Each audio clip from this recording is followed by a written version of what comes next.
کہ آپ جی anti national اور کوئی ایسا جو ہے ریزولوشن یا اس کو accept, it is the job of the speaker. Who is the B J P M L A to dictate it? مگر اسپیکر صاحب خاموشی سے سنتے رہے، مسکراتے رہے اور سر ہلاتے رہے، یہ ٹھیک ہے.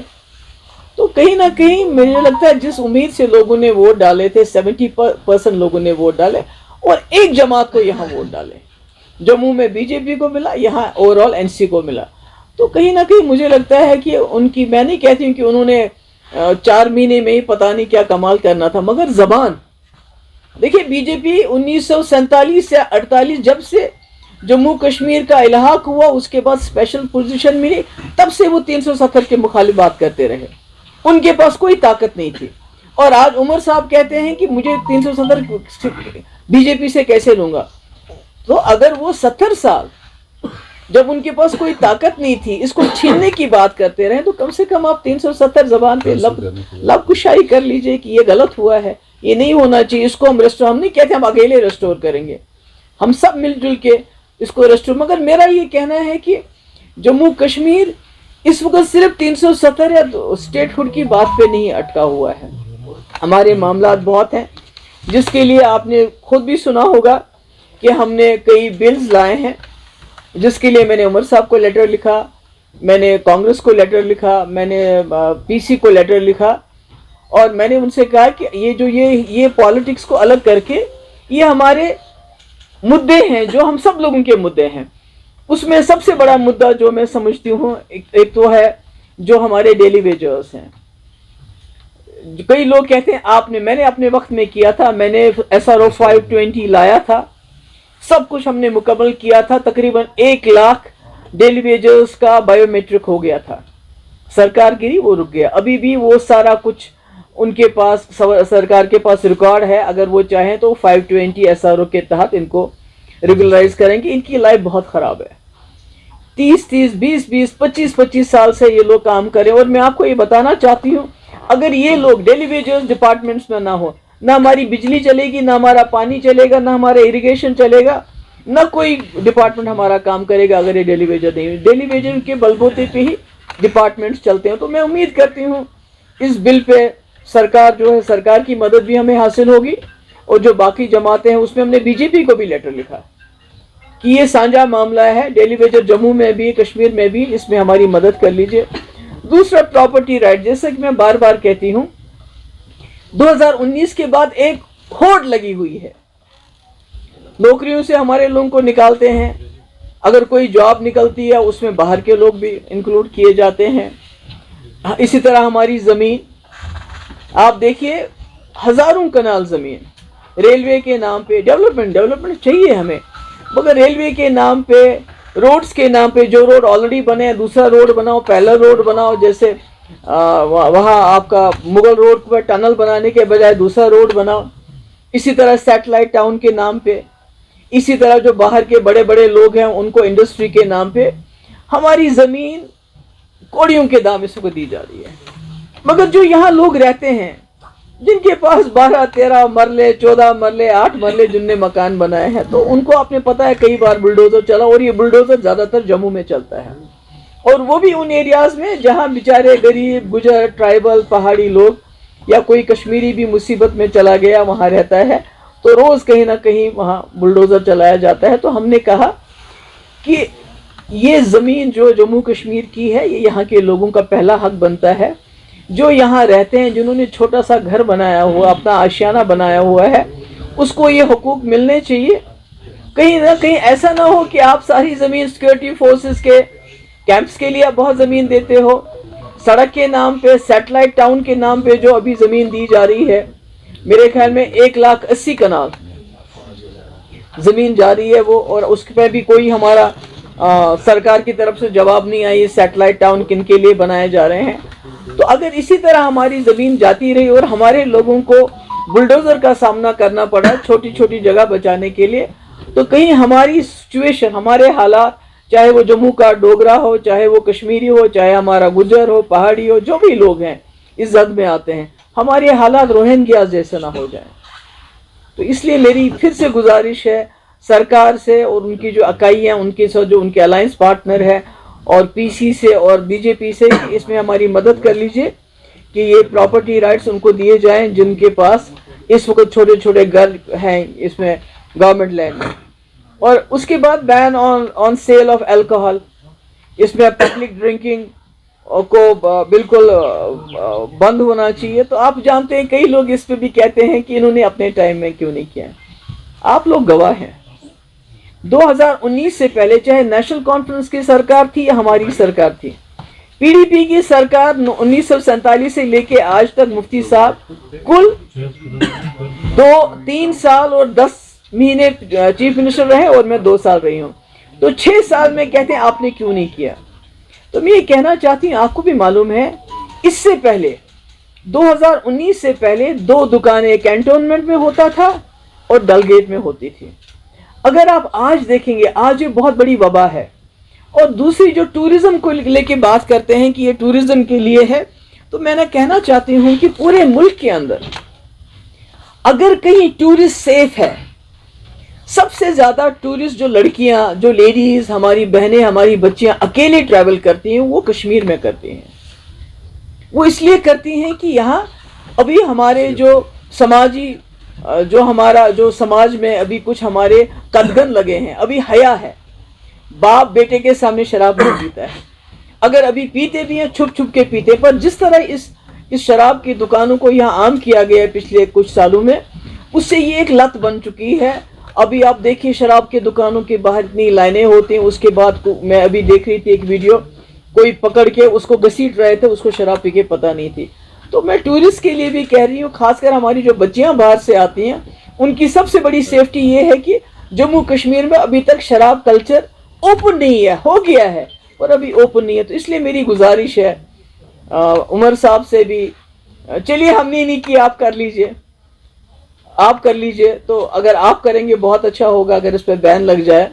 اور اس میں جو ہمارے بچے جو ڈرگ ایڈکشن ہے ہمارے بہت زیادہ ہے، اور یہ جو کمبائن ہوتے ہیں دونوں تو یہ بہت خطرناک ہے. ڈرگس میں تو پولیس بہت اچھا کام کر رہی ہے اور امید کرتے ہیں ہم زیادہ کام کریں گے، مگر اس میں بھی ہم چاہتے ہیں یہ ہماری مدد کرے. اس کے علاوہ ایک بہت بدقسمتی کی بات ہے کہ جو سیکریٹریٹ، اسمبلی سیکریٹریٹ، وہ کہتے ہیں آپ فلانی ڈپارٹمنٹ پہ کوئی سوال ہی نہیں پوچھنا چاہتے. تو مجھے یہ بتائیے کہ جب ہم نے الیکشن کے دوران میں وعدے کیے پرزنرز کو لے کے، ابھی ہم جاننا چاہتے ہیں کتنے پرزنرز ہیں، کہاں کہاں بند ہے، کیا ہے. وہ کہتے ہیں آپ یہ سوال ہی نہیں پوچھ سکتے. تو پھر ہم کہاں جائیں؟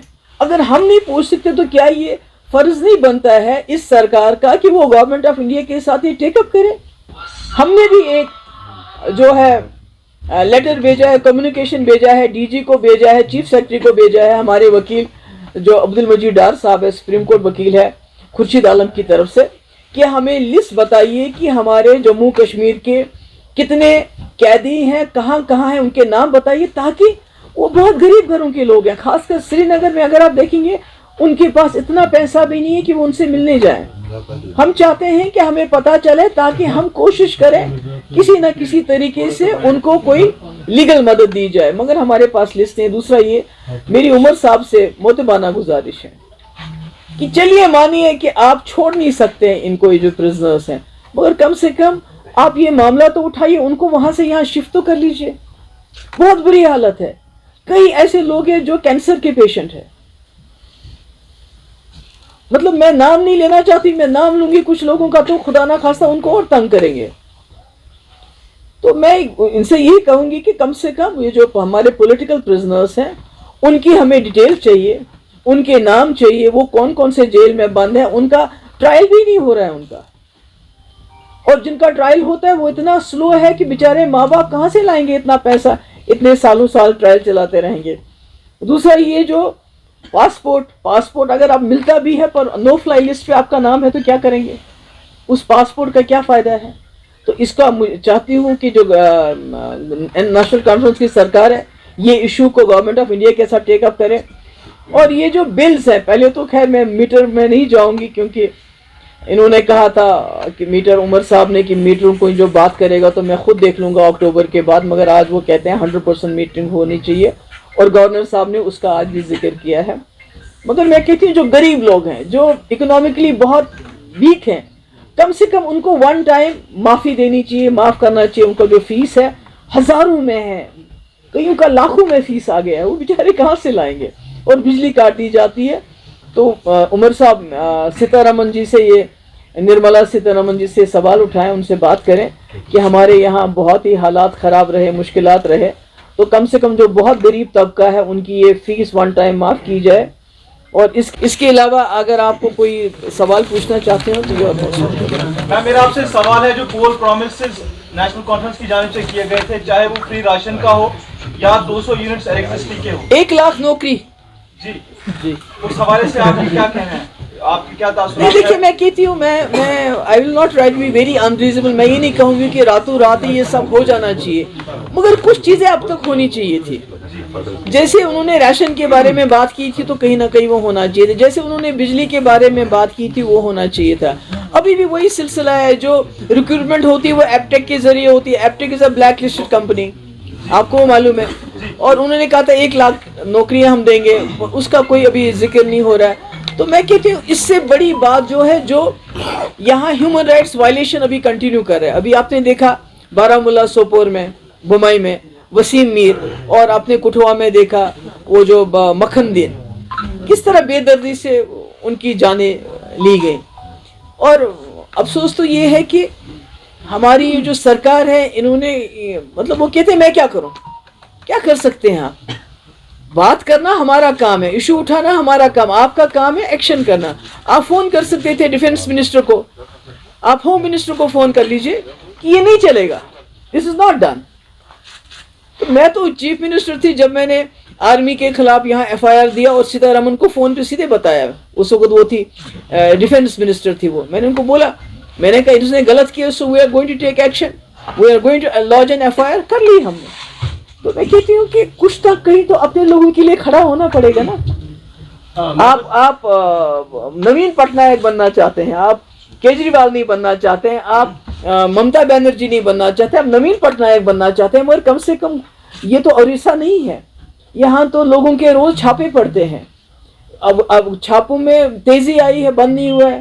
لوگوں کو نوکریوں سے نکالا جاتا ہے, آپ خاموش رہتے ہیں. آپ صرف کہتے ہیں میں کنفرنٹیشن نہیں لینا چاہتا ہوں. تو پھر سرکار کس لیے ہے کہ اگر وہ دلی کے ساتھ کنفرنٹیشن ہم بھی نہیں چاہتے ہیں, مگر بات تو کرنی ہے. وہ بات کون کرے گا؟ بجلی ہماری PDP کا یہ ایجنڈا رہا ہے, اور ہمارا ایجنڈا آف الائنس میں بھی یہ تھا کہ ہمارا انڈس واٹر ٹریٹی کی وجہ سے بہت نقصان ہوتا ہے, ہمیں اس کا کمپنسیشن کر لیجئے, تاکہ ہم وہ ٹوکرا لے کے, وہ جو ہے وہ بیگنگ باؤل لے کے ہم ہمیشہ آپ کے سامنے کھڑا نہ ہونا پڑے. محبوب جی, یہ جو آپ نے پرزنرز کی بات کی اور کچھ ایسے ایشوز کی کہ جو لیجسلیٹرز اسمبلی میں سوالات نہیں پوچھتے, جو ہوم کے ریلیٹڈ ہے, لینڈ آرڈر کے ریلیٹڈ ہے, چونکہ یہ سوالات ہم نے بھی کئی بار ڈائریکٹلی عمر صاحب سے بھی پوچھے اور ان کے پارٹی کے چیف اسپوکس پرسن سے بھی. تو وہاں سے کہتے ہیں کہ ایک تو جے اینڈ کے ری آرگنائزیشن ایکٹ میں کلیئر بتایا گیا ہے کہ dos and don'ts short form میں. دوسرا یہ کہ جو لینڈ آرڈر ہوم وغیرہ یہ ان کے کنٹرول میں نہیں ہے, اس کو ڈائریکٹلی یا تو ہوم منسٹر دیکھتے ہیں یا تو یہاں کے لیفٹیننٹ گورنر دیکھتے ہیں.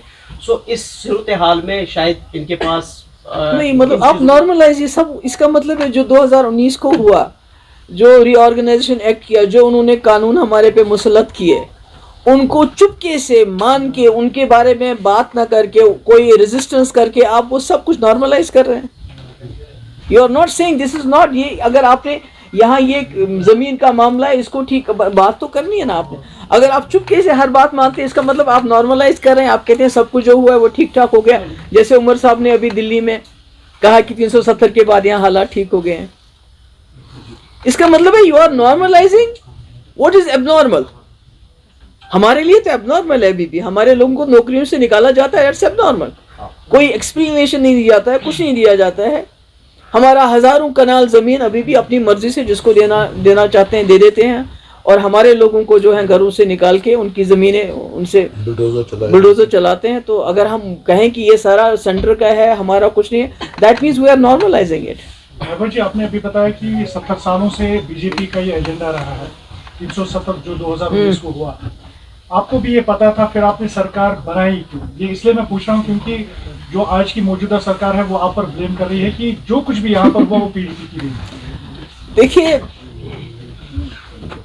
سرکار ہم نے بنائی اور مجھے فخر ہے میں نے اس BJP کو